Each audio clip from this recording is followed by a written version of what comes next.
영화랑 애니랑 몽땅 시네몽땅. 아주 오랜 옛날 미국의 어떤 지역엔 대대로 이어져 내려온 철천지 원수 가문이 있었습니다. 각 가문의 남자들은 단지 아버지가 그랬다는 이유만으로 상대방 가문의 남자들을 죽이면서 자랐는데요. 이 얘기는 1810년경에 있었던 캠필드 가문과 맥케이 가문의 오랜 악연에 관한 겁니다. 당시 맥케이 가문은 거의 몰락해 마지막 후손인 존 맥케이와 그의 아들만이 남아있었죠.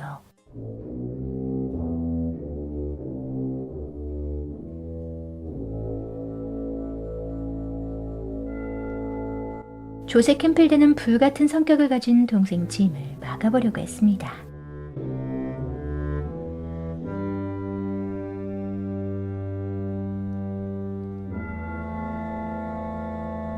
그러나 짐은 기어이 존 맥케이의 집으로 달려갔고 존과 짐은 서로에게 총을 쏘고 말았는데요.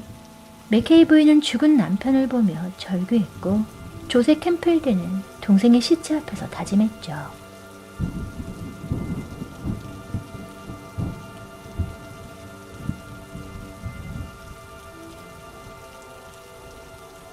홀로 남겨진 맥케이 부인은 캠필드 가문의 복수를 피하기 위해서 뉴욕에 있는 자매 집으로 아기를 데리고 도망쳐야만 했습니다. 그로부터 20년 후 존 맥케이의 아들 윌리 맥케이는 뉴욕에서 건실한 청년으로 지내고 있었는데요. 어머니가 돌아가신 후 이모의 손에 길러진 그에게 어느 날 편지 한 통이 도착했죠.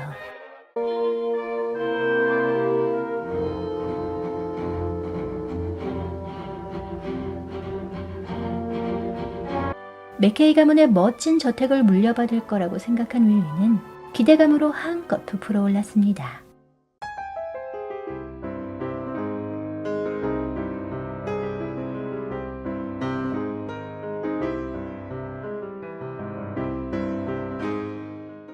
록빌로 가는 열차 안에서 버지니아를 만나게 된 윌리는 모자 때문에 창필당하자 콱 밟아 납작하게 만들어버렸는데요.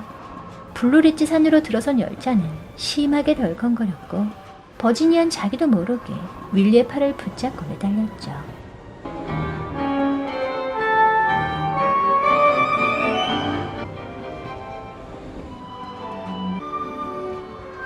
열차가 산악지대를 벗어나 한시름 놓았을 때 이번엔 잘 달리던 열차의 바퀴가 빠지고 말았습니다. 긴 여행을 하는 동안 이런저런 일들을 겪으며 두 사람은 점점 친밀해졌는데요. 록빌에 도착하자 버지니안 가족과 함께 집으로 돌아갔죠.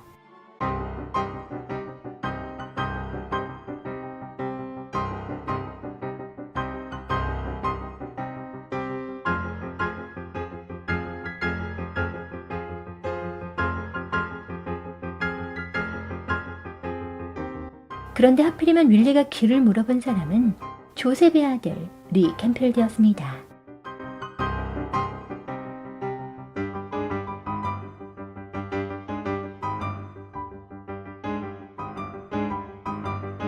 리 캠필드는 윌리를 죽이기 위해서 아는 가게마다 들러 총을 빌리려고 했는데요. 그 사이 윌리는 남편에게 맞고 있는 여인을 목격하게 됐죠.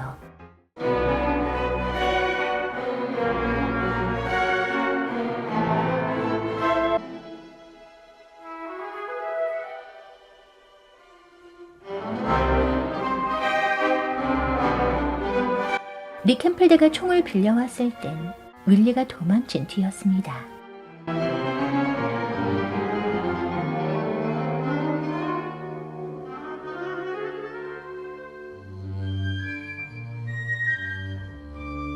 집으로 달려간 리 캠필드는 아버지 조셉 캠필드에게 이 사실을 알렸는데요.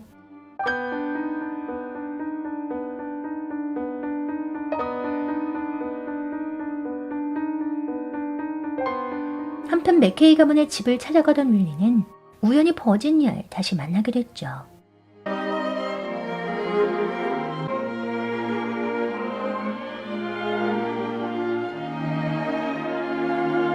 캠필드가의 남자들이 총을 챙기는 동안 버지니안 사랑에 빠져가고 있었습니다.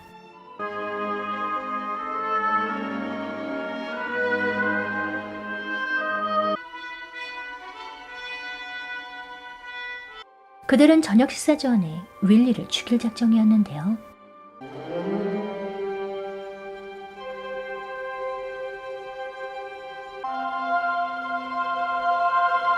맥케이 가문의 집은 상상하던 것과는 달리 곧 무너져 내릴 것 같은 폐가였죠. 힘이 쭉 빠져 터덜터덜 걸어가는 윌리를 알아본 리 캠필드가 소리쳤습니다.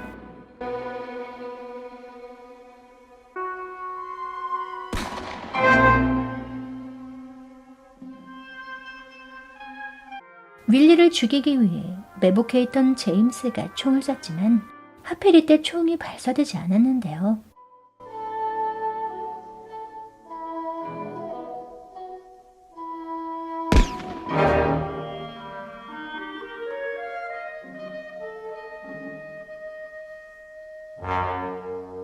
윌리가 낚시라도 하며 시간을 보내려고 댐에 앉아있을 때였죠.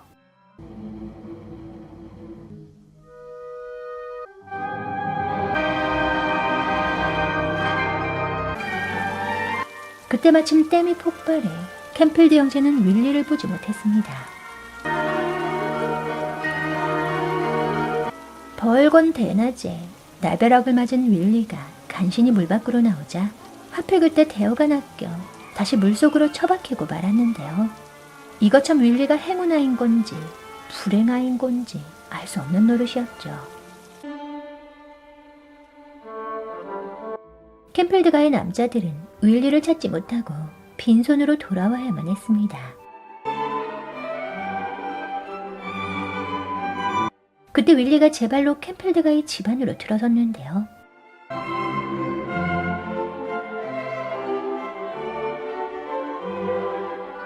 조셉은 윌리에게 총을 쏘려는 아들들에게 말했죠.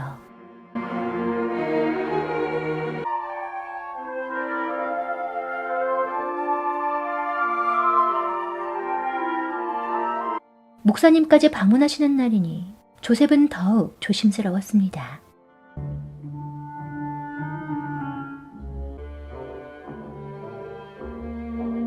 그런데 버지니아가 저녁을 준비하는 동안 집안을 둘러보던 윌리는 캠필드 형제의 대화를 엿듣고 말았는데요.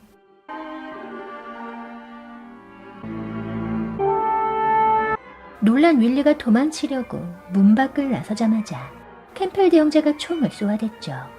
뒷문으로 도망친 윌리는 재빨리 앞문으로 들어가 피신할 수밖에 없었습니다.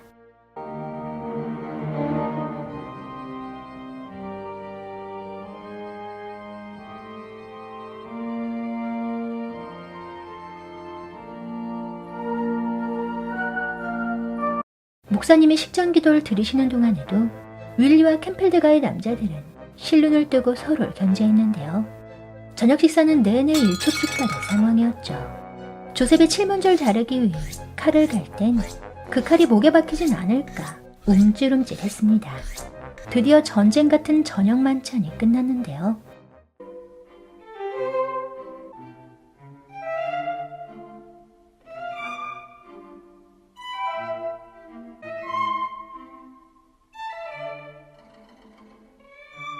문 밖을 나서자마자 총에 맞을 게 뻔하니 어떻게든 시간을 끌었죠.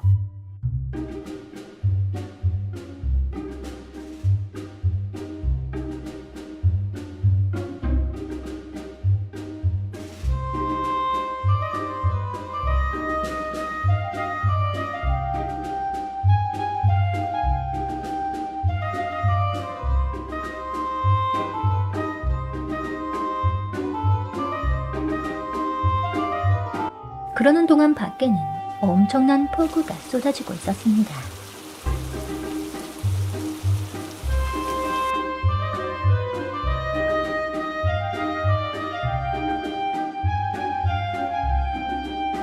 조셉이 목사님을 2층으로 모시자 윌리도 냉큼 뒤따라 올라갔는데요. 윌리는 이참에 아예 캠필드 가문에 눌러앉기로 했죠. 캠필드가에선 다 큰 남자들이 하루 종일 목숨을 건 숨바꼭질을 하는 진풍경이 펼쳐졌습니다. 그런데 또 그 와중에 버지니아는 너무 사랑스러웠는데요. 일이 이렇게 되자 조셉은 딸에게 사실을 말하지 않을 수 없었죠.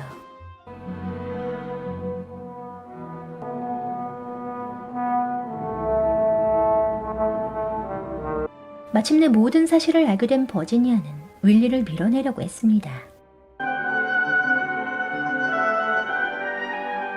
그러나 그가 죽는 것만은 보고 싶지 않았는데요.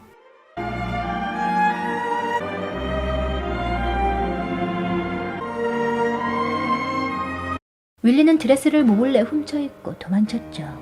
그러나 곧 뒤쫓아온 캠필드가의 남자들이 열차를 수색하기 시작했습니다. 위기감을 느낀 윌리는 말을 훔쳐 타고 도망치다가 궁지에 몰리자 절벽을 기어내려갔지만 곧 오도 가도 못하게 됐는데요.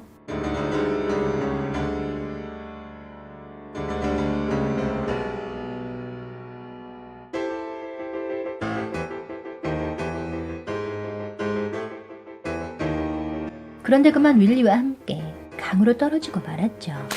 두 사람이 밧줄을 당기며 힘겨루기를 하고 있던 그때 열차가 지나가며 밧줄이 끊어졌고 윌리는 열차에 사정없이 끌려갔습니다.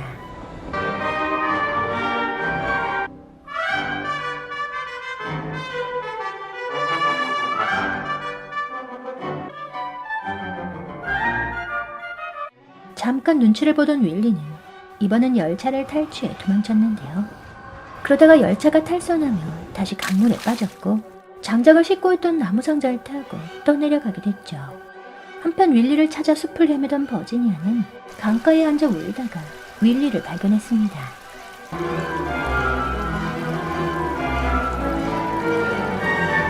윌리는 거센 물살에 휩쓸려 날고 구르며 가진 고생을 하는 중이었는데요. 윌리를 구하려던 버지니아도 곧 물살에 휩쓸려 버렸죠. 거대한 폭포 앞에서 간신히 나무를 붙잡아 목숨을 구한 윌리가 떠내려오는 버지니아를 구해냈습니다. 이윽고 밤이 되자 더 이상 윌리를 찾을 수 없었던 캠필드가의 남자들은 집으로 돌아왔는데요.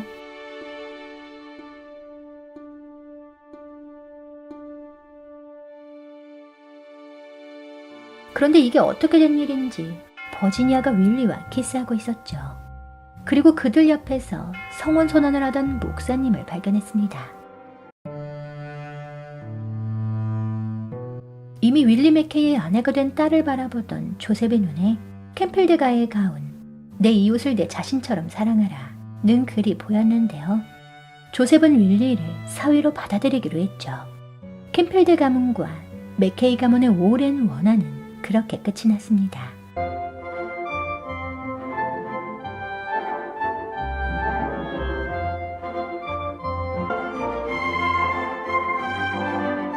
지금 보신 영상이 재밌으셨다면 시네몽땅 채널 구독하기, 알람 설정에서 전체를 눌러주세요.